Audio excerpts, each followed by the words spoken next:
ഒരു കുക്കർ എടുത്തിട്ടുണ്ട്. അതിലേക്ക് കുറച്ച് പരിപ്പ് കഴുകിയിട്ട് കൊടുത്തിട്ടുണ്ട്.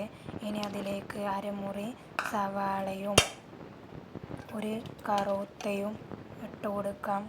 ചെറിയ കഷ്ണങ്ങളാക്കി അരിഞ്ഞെടുത്തതാണ്. ഇതിലേക്ക് 1/4 ടീസ്പൂൺ മഞ്ഞൾപ്പൊടി, ആവശ്യത്തിന് ഉപ്പും ചേർത്ത് കൊടുക്കുക. കുറച്ച് മുളക് പൊടി ചേർത്ത് കൊടുക്കുക. ഒരു 1/4 ടീസ്പൂൺ ചേർത്ത് കൊടുത്തിട്ടുള്ളൂ.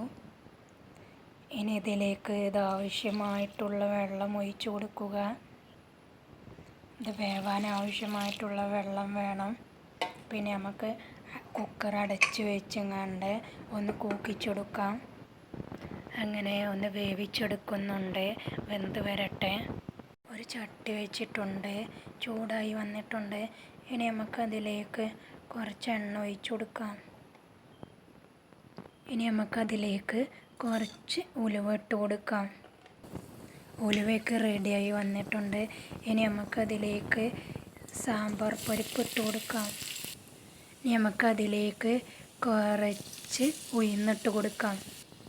ഇനി നമുക്കതിലേക്ക് കുറച്ച് നല്ല ജീരകം ഇട്ട് കൊടുക്കാം.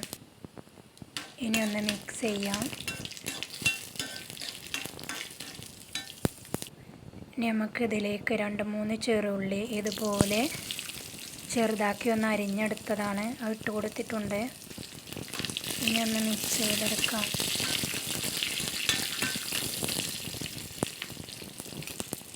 ഇനി നമുക്ക് ഇതിലേക്ക് ഒരു പിടി തേങ്ങ ഇട്ട് കൊടുക്കാം.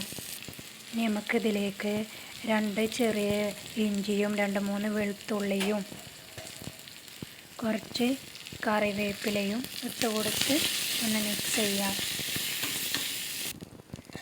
അങ്ങനെ ഇതായി വരുന്നുണ്ട്.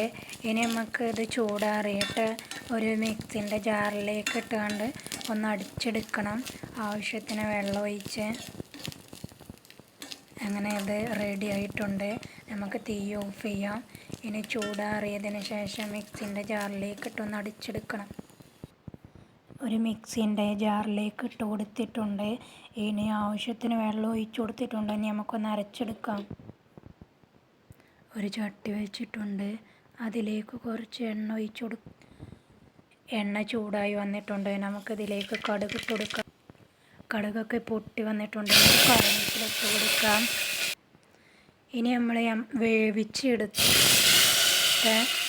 കറുത്തയും പരിപ്പുമില്ലേ, അത് ഇട്ട് കൊടുക്കാം. ഇനി ഇതിലേക്ക് ഒരു ചെറിയ കഷ്ണം സാമ്പാർ കായ ഇട്ട് കൊടുക്കാം.